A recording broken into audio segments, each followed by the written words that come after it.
And, for our members, 50 and over, it's very hard to find accessible, quality health care that's affordable.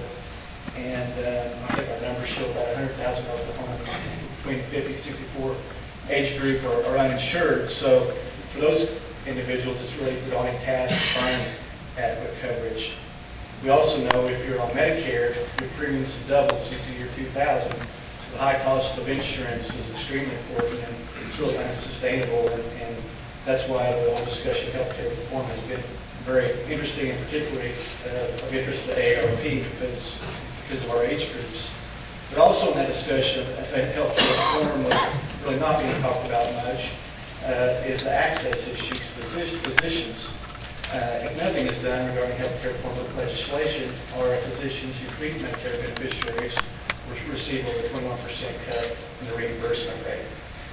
There's been a stopgap measure, and those cuts will only affect March 1st, but something's got to be done this year regarding those cuts to physicians, because our members are worried about that access, and if they're going to cut our doctor, they won't continue to see Medicare beneficiaries, and we're particularly concerned about that. So, we're talking about healthcare reform, but there's also the issue of reimbursement, and that's a particular concern to our folks. I thought when I Craig sent out the email that we'd be talking about implementation of federal healthcare reform legislation and how we're going to do it in Oklahoma. And it's interesting how a little election in Massachusetts has changed things. But I still think there's an opportunity for us. I mean, even though whether there's a health care bill in Congress, whether it passes or not, I think it's even more important for us in Oklahoma to pursue a health insurance exchange. I think the opportunity is right. No telling what's going to happen on the federal level, but we should push forward. And it's really important that we do that, because a well-run health insurance exchange can be very, very beneficial to consumers. What we don't want to see in a health insurance exchange is a confusing pages and pages of listing of healthcare products. Consumers don't want that. Consumers want to see a limited number of plans that are offered within a health insurance exchange, 4 to 6.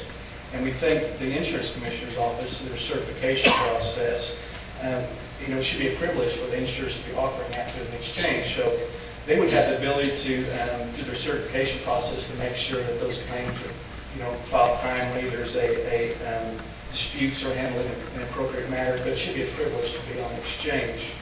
We also think there should be benefit categories within those exchanges, like a gold, silver, and bronze type of offerings, standard benefit plans, we also think value-added plans are important to include as well. But also we think in a health insurance exchange should have listings of Insure Oklahoma and the high-cost pool that they know there's public assistance programs that are out there that they may qualify for. We think that's very important as well. But when we look at an exchange, people say, well, what do consumers think? What are they? What do they actually want? And we've pulled some focus groups and some survey data that shows that consumers want to be able to see on a health insurance exchange a clear understanding of what monthly premium costs are, the co-payments for doctor's visits, co-pays for prescription drugs, inclusion of his or her primary physician, and provider network plans that we will participate in. So the idea is to make it clear, understandable, and limit the number of plans that are available in the health insurance exchange. When we were sent these questions of kind of what to comment about, there was a question about, is there any local legislation that is of interest to us? And really, we do have a public option in Oklahoma. It's Insure Oklahoma. And there's legislation, and we're really struggling right now. It's getting popular to get on Insure Oklahoma, but now we need to find a permanent funding source for it. And there's legislation out there, Senate Bill 1616 by Senator Crane, to find a permanent funding source, an access fee paid on claims. And that's kind of an interesting way to do that. And we're not opposed to that idea, but I think it brings the attention to us that we need to look at ways to do things in Oklahoma and not just expect Washington to come through on healthcare reform. So I think that's one piece of legislation that's very important. Another Senate Bill 1357 that passed out of committee yesterday by Senator Patrick Anderson, I think it's quite interesting. I believe it's through the Department of Health. There'll be a transferable form for patients to use if they leave a nursing home and go to the hospital or vice versa. It has all their health information on that, so you won't lose those kinds of conditions that they have between one facility to another.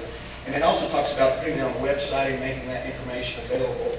And there may be some privacy issues with that, but I think that was an interesting first step that we ought to look at as a way to help with exchange and possibly information, making sure it's shared, and we reduce the amount of errors that happen so many times. But I'll be happy to answer any questions at the end.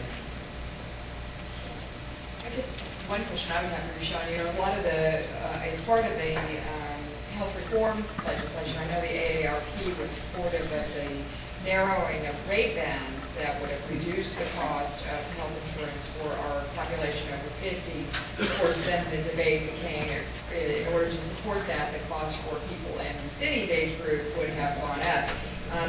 And that might work with the requirement to be covered, but in the absence of that, which seems challenging in Oklahoma to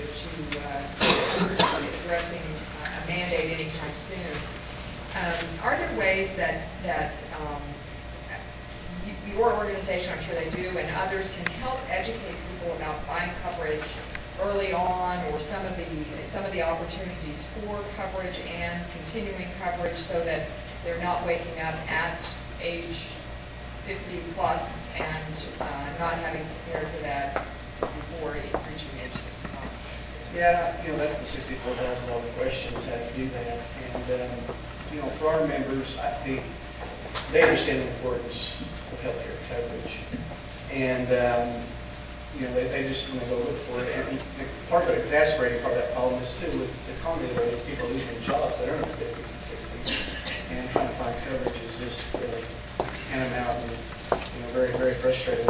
And so in the coverage they find, they can't afford it. But I think that's what was important in that discussion on federal health care on a federal level. If you don't want to deny coverage based on pre-existing conditions or age, you've got to have participation by the other group to make that work, to keep the premiums low. And so, we've got to make sure that when you're 18, 21, your 30s, that you have to have insurance. And I think that's part of the mandate in the legislation. Require health insurance. And that means you have to purchase it. And you've got to have that younger group in there to make this deal work.